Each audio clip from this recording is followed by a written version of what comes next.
The Shining is a horrifying psychological masterpiece. Incredible acting, cinematography, and world design create a cerebral experience for audiences.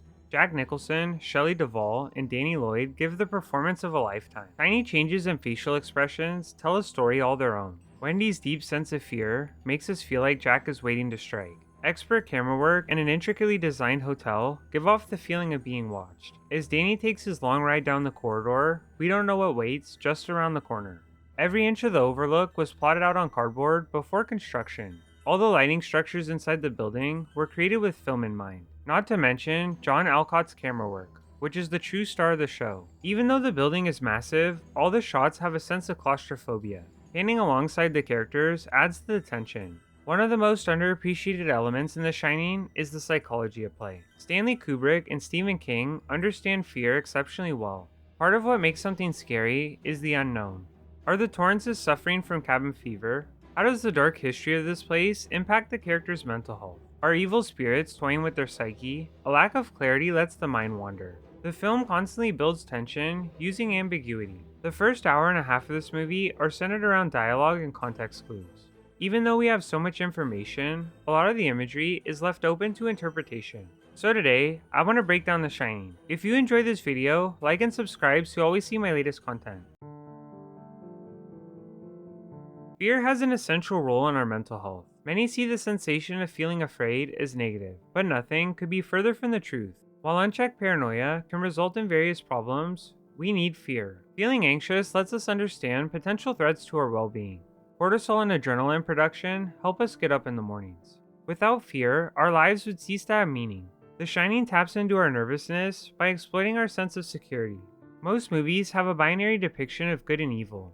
Jack Torrance starts as the hero, but slowly becomes the villain in a truly unsettling manner. He helps their family land a good job at a beautiful hotel. This place has it all: an immaculate garden maze, wonderful architecture, and an enormous selection of delicious food. As audience members, the ambiance creates an inviting atmosphere. The Overlook is a bustling place that has people around every corner. Mr. Halloran and all the other staff are very friendly towards the Torrance family. But as time goes on, this comfort is destroyed by fear. After Wendy, Jack, and Danny have the place to themselves, things become dicey. One of the best ways the film creates anxiety is the tight room design. Feeling trapped is a common fear for most people. Even those without claustrophobia can get uncomfortable in tight spaces. Jack's descent is scary enough, but proximity plays a huge role. Another way the movie builds tension comes from familial uncertainty. Initially, everything in the hotel is running smoothly. The Torrance family sleeps in and eats extravagant meals. Danny and Jack have a tumultuous past they're working through. Wendy is building trust again. The writer's changing mental state adds layers of horror. Jack Torrance becomes unpredictable, ruthless, and angry. His rapid change in disposition is shocking. We never know where he's hiding or what plot he's hatching. On a side note, the expert use of string instruments and choir vocals add to the tension. As Jack hides in the shadows, the music builds unrest. One of the best uses of fear comes in the form of mirrors. We trust our senses far too often as viewers. This film doesn't rely on jump scares or cheap tricks. What's truly terrifying is realizing that reflection is reality. The Shining is a cinematic masterpiece thanks to the intricate detail in the Overlook Hotel. At the time, this was one of the largest indoor sets ever created. John Alcott built a miniature version of the hotel before construction. He would take shots to see what they look like during filming. There are technical challenges that come with shooting a movie in this venue. The main issue is that many hotels have pretty low lighting, which makes filmmaking difficult. The lights used in the walls and ceilings were ones designed for cinema. Unfortunately, these fixtures had their own set of problems. Everything in The Shining is bright and vibrant with few dark shadows. Usually, low light settings are a horror movie's best friend, but seeing everything is scary in its own right. The technical construction of the Overlook is also worthy of praise. All of the areas have an immaculate level of detail. The Shining novel depicts the Overlook as a supernatural enemy, but surprisingly, the movie emulates this idea exceptionally well. Let's start with the hallways. Long labyrinth-like structures make navigation difficult. Plus, there's only one way to go when someone's chasing you. As audience members, a tight construction builds anticipation. We know if a character gets trapped in a hall, they're in big trouble. Or think about how the bar bursts to life as Jack's mental health declines. The Overlook is massive, but the hotel feels small throughout the majority of the film. Cinematography is everything in The Shining. So many elements of this movie are present in modern media. Part of what makes Jack Torrance's descent into madness so scary is our feeling of claustrophobia. John Alcott's room design, mixed with his close-up shots of characters, paint a picture. Another element that builds unease is the creative choices in shots. Cameras that follow characters build paranoia. Zooming in on facial expressions demonstrates shifts in the narrative. Overhead shots show the maze-like nature of the Overlook. One final element worth noting is the expert use of color throughout the movie.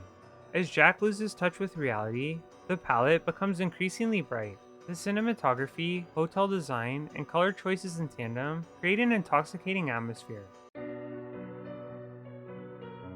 Cabin fever is a list of symptoms that come from being trapped in a place for an extended period.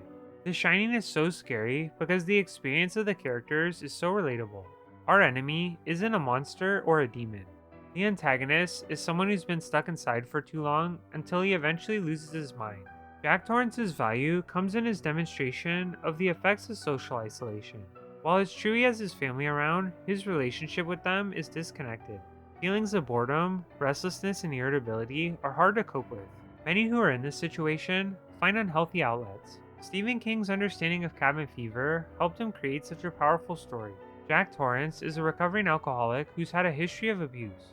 In an altercation with Danny, he accidentally broke his son's arm. Jack's unhealthy coping mechanisms are exacerbated by his social isolation. The Shining is a powerful movie about the harms that come from a lack of meaningful stimulation. At first, the Overlook is what the Torrances think they want, a wonderful retreat from society in a fancy hotel. But when stress and anxiety creep in, their dream vacation turns into a nightmare. Socializing is so important for our mental health. We need interaction for survival. Horror works best when the line between fiction and reality is blurred. How dissimilar are Jack Torrance's experiences to our own during COVID lockdowns? Stay-at-home orders isolated so many from friends and family. Social reclusion caused an uptick in mental health issues for countless individuals. I think many of us started to feel like Jack in some shape or form. That gnawing sensation of stir craziness that's impossible to shake. The Shining is timeless because isolation is something we all face at certain points in our lives. Thanks for checking out this video. I really appreciate it. If you haven't already, don't forget to like and subscribe. The Shining is so important when having discussions about the impacts of isolation. Jack Torrance's downward spiral showcases the importance of meaningful connections. We need more discussions about mental health in mainstream media. COVID-19 impacted all of us on a fundamental level when it comes to socialization. Interacting with one another is so good for our well-being. Sharing fun experiences with new people can give us a world of perspective. What did you think of The Shining? What can Jack Torrance teach us about psychology? I'd love to hear from you.